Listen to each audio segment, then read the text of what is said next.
sincérité des frères et des sœurs. T'as des gens, ils font semblant.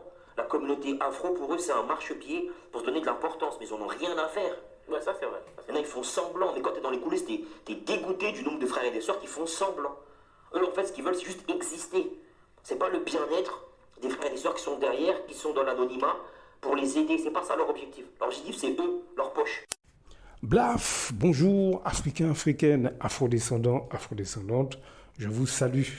J'espère que vous allez bien.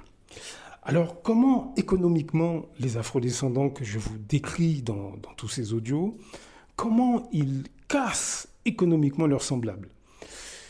J'en ai déjà parlé dans d'autres audios.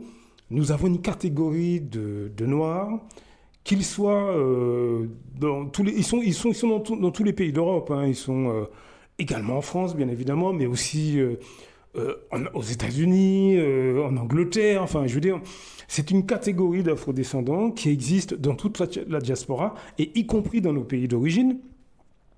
Que vous soyez issu du continent africain, ou bien de la Caraïbe, ou d'Amérique du Sud, pour la Guyane, etc., au sein de la sphère noire francophone, nous avons cette catégorie d'afrodescendants qui, depuis les débuts de la colonisation, d'après mes observations, d'après mes lectures, et puis surtout d'après ce que beaucoup de nos anciens ont écrit sur ces personnes, eh bien, nous avons des afrodescendants qui nous sabotent, qui méprisent nos cultures, qui méprisent notre négritude, mais ils changent de discours quand ils sont en face de nous. Donc ce qui les rend difficiles à observer. Et moi, j'ai fait ce travail. C'est sous l'impulsion, ou je dirais, après les lectures de Frantz Fanon, Aimé Césaire, Thomas Sankara, etc., etc., je me suis rendu compte que dans toutes ces lectures, il y a un sujet qui revenait très souvent, c'est ce type d'afrodescendant.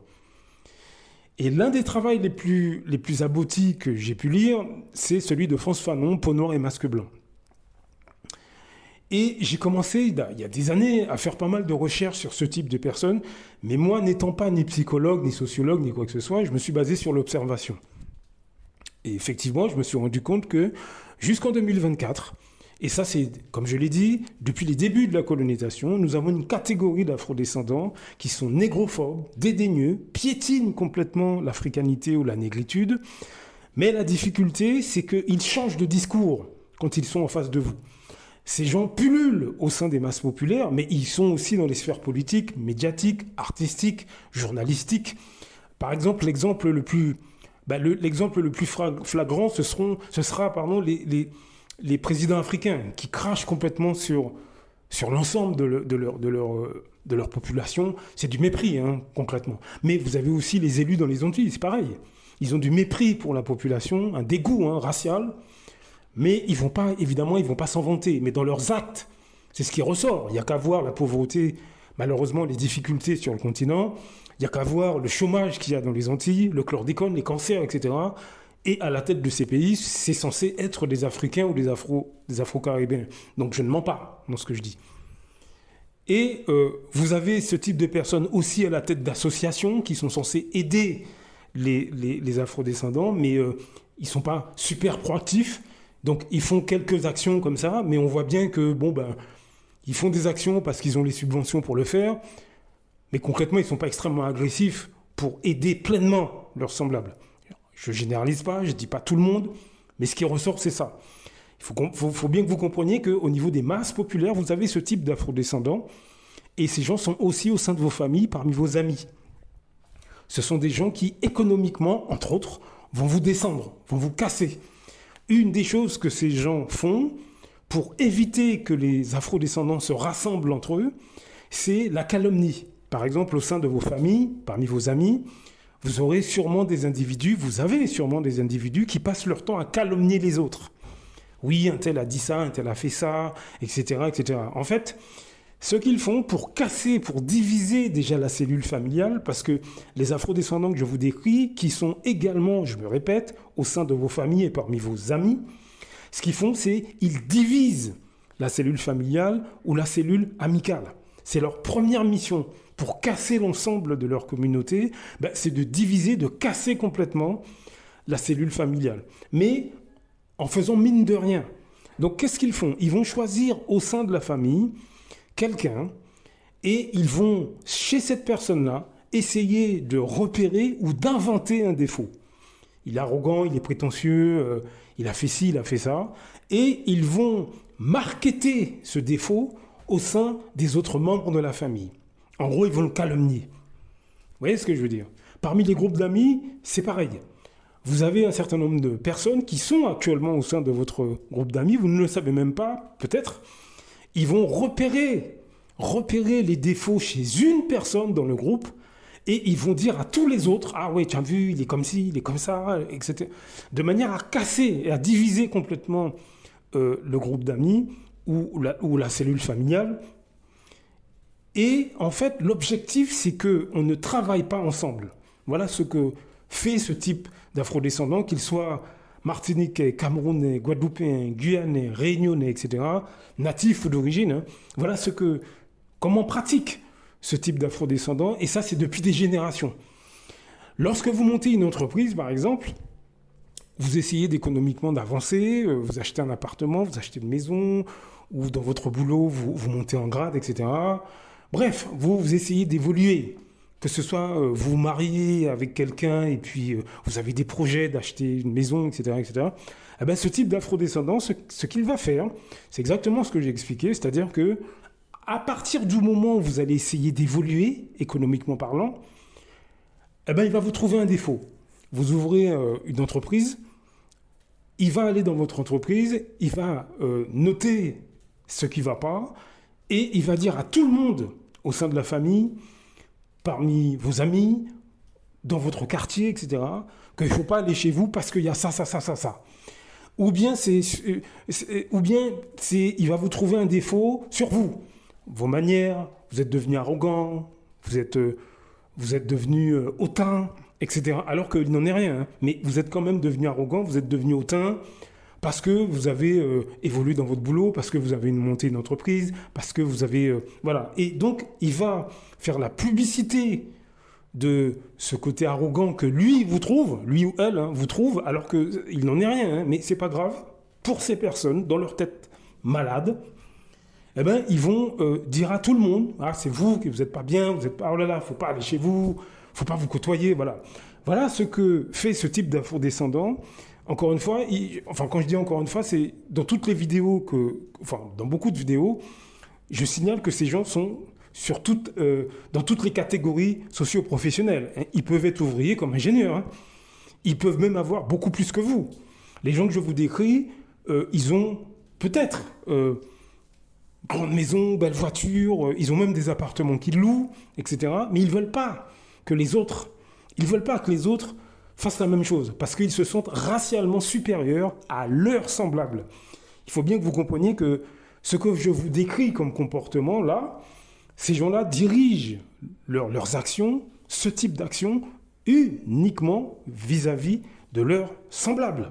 Ce n'est pas au sein des autres communautés ou au sein des autres races. Non, c'est uniquement leurs semblables. Ça, encore une fois, ça a déjà été, cette mentalité d'esclave, hein, ça a déjà été mis en lumière par Frantz Fanon, par Aimé Césaire, par Thomas Sankara, par Stokely Carmichael, etc., etc., etc.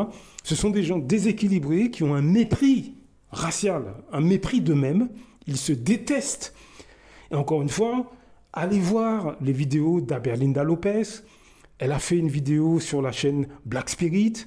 Allez voir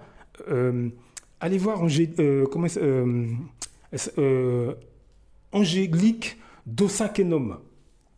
Allez voir ces personnes. Cherchez ces personnes sur l'Internet.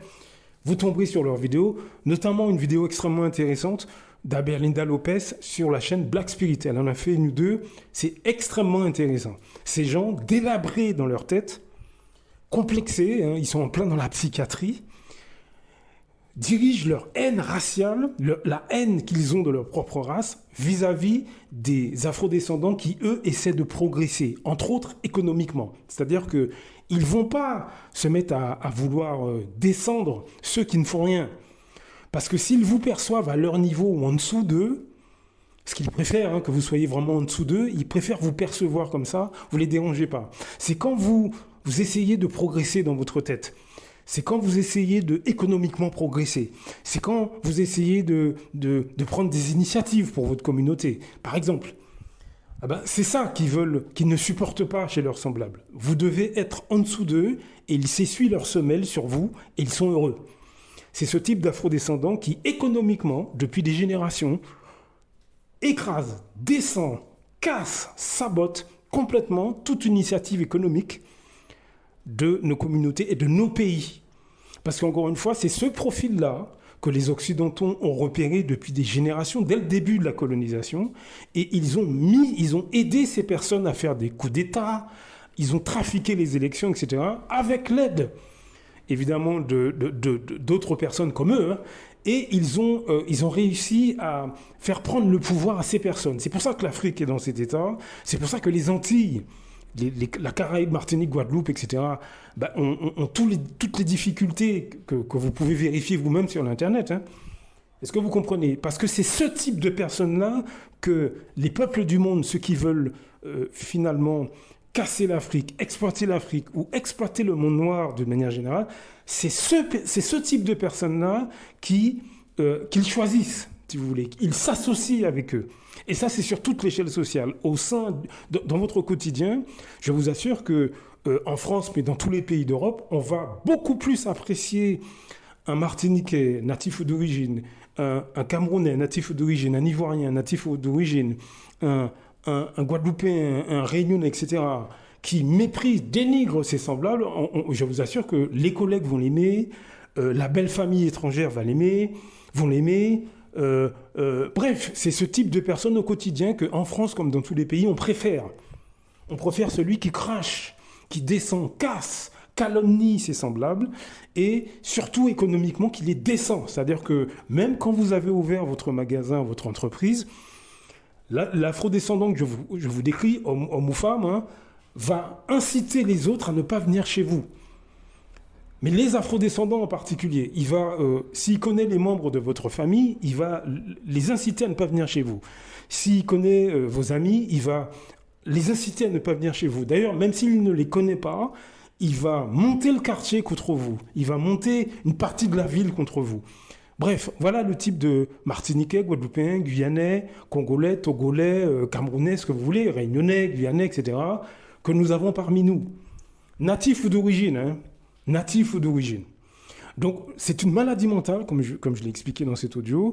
On doit vraiment faire face à ce problème. Ces gens sont délabrés mentalement, sont par terre, ils ne se supportent pas, mais ils ne supportent pas leurs semblables. Le souci, c'est que nous sommes focalisés sur ce que les autres peuples nous font depuis plusieurs générations, avec raison, mais on oublie qu'à l'intérieur de nos familles, parmi nos amis, dans nos communautés, dans nos sociétés, Afrique, Caraïbes, etc., nous avons aussi des ennemis. Et ce sont ces personnes qui sont difficiles à observer, une fois encore, je le répète, parce qu'ils écoutent du jazz, du reggae, du zouk, ils s'habillent comme vous, ils mangent comme vous, donc ils vous font croire qu'ils sont proches de vous, mais ce n'est pas le cas. Enquêtez à grande échelle. Afrique, Caraïbes, etc., enquêtez. Blaf, à très bientôt. Beaucoup d'Africains se lèvent contre les autres Africains. C'est généralement à travers la corruption. L'Europe, l'Occident le sait. La meilleure façon de faire tomber un Africain qui se lève pour les intérêts des Africains, il faut aller corrompre ses amis ou ses compatriotes. C'est comme ça, c'est toujours à cause de l'argent. Celui qui a fait tomber son cara, il a fait pourquoi? C'est parce qu'il voulait être son cara à la place de son cara.